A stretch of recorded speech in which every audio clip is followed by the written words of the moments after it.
Guys, just a quick message before I jump into the video. Please make sure that you're following the Football Bank on Instagram. I'm really trying to grow on YouTube and on Instagram, and I do post things on there, such as pics and helpful information. Also, I know a lot of you have been asking about the Telegram channel and when that's going to open. I'm just trying to get a good set of data for the start of the season before opening the Telegram channel, so do be on the lookout for that, and I will release some more details closer to the time. Please leave a like and a subscribe if you like the video or you like the content on this channel. Welcome back to the Football Betting Tips and Strategies series.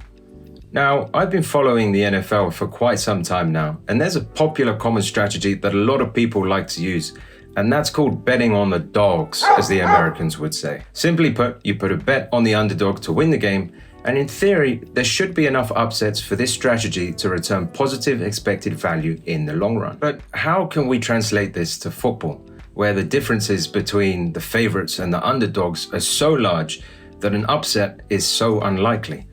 I mean, how many times do PSG and Man City actually lose in a season? Well, there are a specific set of circumstances you can look for in an uneven contest where betting the underdog hits more times than the average. If you can pick up enough of these wins in the season, then I guarantee this will return large positive returns. So why do we like the dog strategy? In football, underdogs' odds to win the game can range anywhere from 5.0 to 12.0. So this makes an attractive proposition, especially if you can actually target and identify those underdogs who might go on to win the game. There are two main things that we need to be looking out for, and that is possession and shots.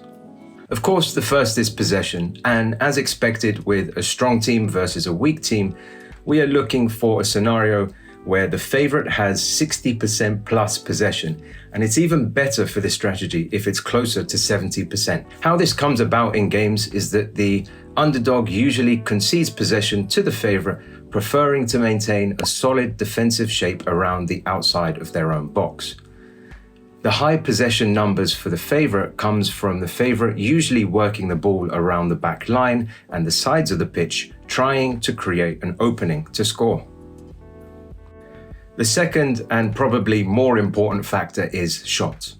Basically, if we have a scenario where we have this 70-30 split of possession, but the underdog is managing to create the same number of shots or more than the favorite, then this is a great indicator for a potential upset. You're saying, why is that?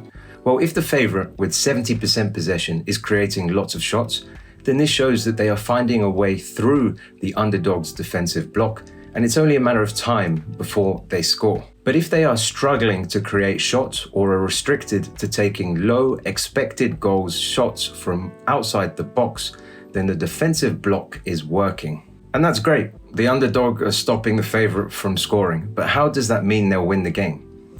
Well, that's why we're looking for the underdog to have a similar number of shots or more than the favorite. When the underdog adopts this defensive strategy, when they win the ball back, they will look to exploit the space behind the high defensive line. If they can do this successfully, they will often find themselves in one-on-one situations with the goalkeeper, or situations where the number of attackers is equal or greater than the number of defenders. This is why it is key that the underdog is registering shots, because any team can counterattack.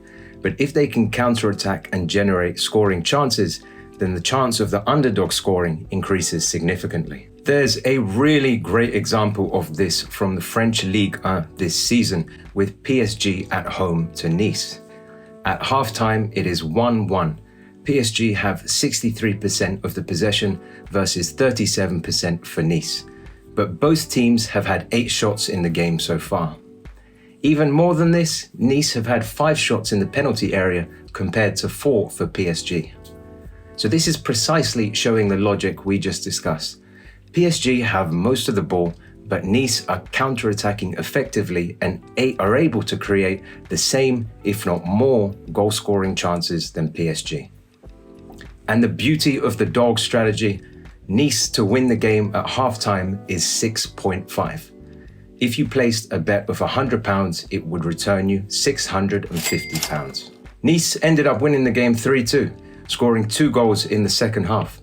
But let me show you the scenarios of the Nice goals to demonstrate how their goals came from counter-attacks. For the first goal, we have a long ball clearance from Nice, which finds Moffi in space with only 2 defenders and lots of space to attack. He holds up the ball and drives to the touchline, waiting for support, which comes just in time as he pulls the ball back to Laborde for the goal. And for the second goal, we're not actually able to see how this play develops exactly, but what we can see from the highlights are that Nice are in a 2v3 situation, likely arising from a counter-attack where PSG have overcommitted too many men forward. Moffi drives into the open central area and is able to pull off a great shot into the corner of the goal. Let's look at one more example of this. And Chelsea fans, you might want to look away now, but the loss at home this season to Nottingham Forest is another great example of following the Dawg strategy. At halftime, Chelsea had 68% possession compared to 32% for Nottingham Forest. Whilst the shot statistics say Chelsea had 11 shots versus 3 for Nottingham Forest, we actually see that 6 of Chelsea's shots were outside the box. If we also ignore block shots, the stats then read as 4 shots for Chelsea versus 3 shots for Nottingham Forest. Given the possession that Chelsea have, they should be recording way more shots than Nottingham Forest. And so what happens at the start of the second half? Chelsea lose the ball in the middle of the pitch, which results in a quick turnover for Nottingham Forest, who find themselves in a 2v3 attacking position. Awoni places a great through ball behind the defensive line, leaving Elanga with just the goalkeeper to beat and makes it 1-0 to Nottingham Forest. Now, there's a question of many missed chances for Chelsea, and you only have to go and watch the highlights to see how many chances they did miss to tie up the game. But in the end, Nottingham Forest did end up winning 1-0. And again, the best thing about the Dawg strategy is that sweet, sweet profit. You could get Nottingham Forest to win at halftime at odds of 11. That means a £100 bet would return £1,100. The Dawg strategy is not always going to hit, but we don't expect it to. But with odds ranging from 5.0 to 12.0, it doesn't need to hit every time for it to be very profitable. You just need to look out for those dogs who are turning their limited possession into dangerous goal-scoring opportunities. Thanks for watching, guys. It feels good to be back after a big break. Let me know in the comments below if there's any nice wins that you've had this season, or especially any underdogs that you've backed that have generated a nice return. Also, if there's any games that you want me to analyze in the next video, just drop me a DM on Instagram with the details. Thanks for watching, and until next time,